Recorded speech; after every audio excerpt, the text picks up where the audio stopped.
ஏதோ கூண்டுக்குள்ள பூந்துக்கிற மாதிரி ஒரு சின்ன கண்ணாடி அது வழியா அப்படி எட்டி பாக்குறாரு.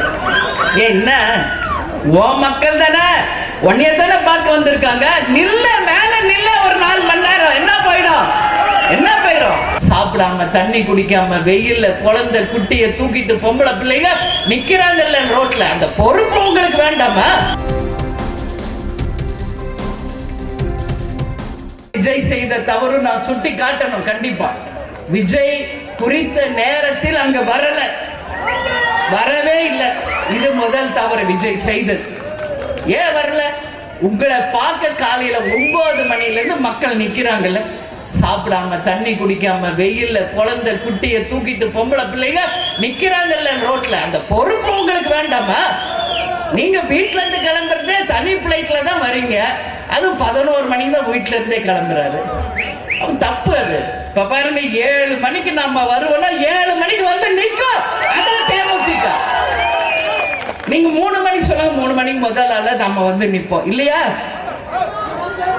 கேப்டன் வந்து 155 படம் நடிச்சிருக்க, மேக்கப் போட்டு வித் காஸ்டியூமோட 9 மணிக்கு லொகேஷன்ல இருக்கணும்னா முதல் ஆள் ஹீரோவா கேப்டன் தான் நிற்பார். முதல் படத்துல இருந்து கடைசி படம் வரைக்கும் அப்படிதான் தலைவர், விருதுகிரி வரைக்கும் அப்படிதான், சகாப்தம் வரைக்கும் கூட அப்படிதான் இருந்தார். கடமை உணர்வு, நம்மளுக்காக ஒரு ப்ரொடியூசர் ஆர்டிஸ்ட் சினிமா எல்லாரும் வெயிட் பண்றாங்கன்ற உணர்வு. 5 நிமிஷம் லேட்டான முண்டிலன் பண்ணுவார் வீட்டுல எல்லாரையும். அது கேப்டன். அவரை பார்த்து பார்த்து பார்த்து பார்த்து எல்லாம் நம்ம இன்னைக்கு தலைவர்ல இருந்து தொண்டர் வரைக்கும் உருவாய்.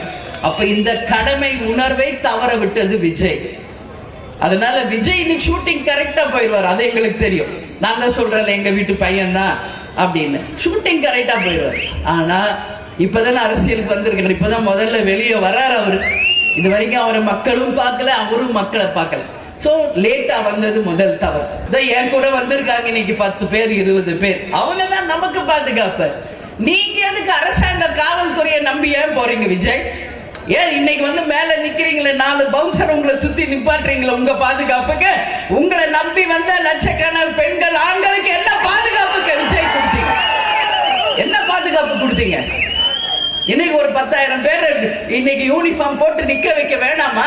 கயிறு கட்டி வந்து ஒழுங்குபடுத்த வேண்டாமா? இதோ நம்ம கேப்டன் ரதம் வருது பாருங்க, வண்டி மேல எவ்வளவு பெரிய கயிறுகள் ரெடியா இருக்கு.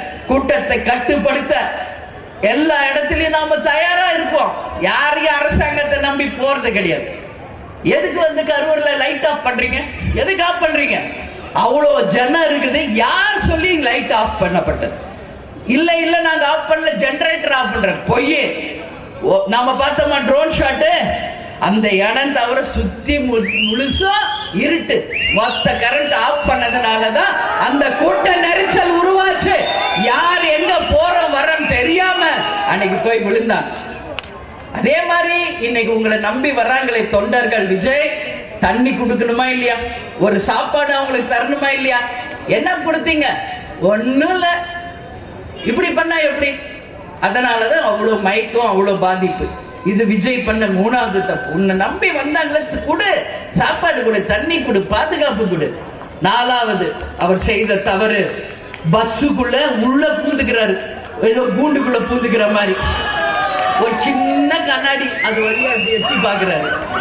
என்ன ஓ மக்கள் தானே, உன்னைய தானே பார்க்க வந்திருக்காங்க, நில்ல மேல நில்ல ஒரு 4 மணி நேரம். என்ன போயிடும் என்ன போயிடும்? உன்னை பார்க்க 9 மணில இருந்து நிக்கிறாங்கல்ல ஜனம், ஒரு வாங்கல அங்க ஸ்டார்டிங் பாயிண்ட்ல இருந்து நின்னுகிட்டு வாங்கல, மக்களை பார்த்து கையாற்றி கும்பிட்டுக்கிட்டே வாமே. உள்ள பூந்துக்கினா அந்த நேரத்துல வெளியே வந்தா உங்களை பாக்குறன்ற எல்லாம் மேல வந்து விழுகுறாங்க. அதே மாதிரி இன்னொரு விஷயம் நான் சொல்றேன், விஜயை நம்பி வந்தவங்க எல்லா பெண்கள், குழந்தை, குட்டி எல்லாருமே இன்னைக்கு பாதிக்கப்பட்டிருக்காங்க. நிச்சயம் விஜய் நீ வந்து அப்படியே பிளைட்ல போய் வீட்டுக்குள்ள போனது தப்பு, இன்னைக்கு வரைக்கும் வெளியே வராதது தப்பு. போ, என்ன பண்ண போறாங்க? பண்ணட்டுமே, கைது பண்ணட்டும். நம்ம நாட்டுல கைது பண்ண தலைவர்கள் தான் வாழ்ந்ததா சரித்திரம், சரித்திரத்தை உருவாக்கியதா சரித்திரம். எத்தனையோ விபத்து நடந்துருச்சு, உன்னை அறியாம ஒரு விபத்து நடந்துருச்சுன்னு சொல்லுங்க.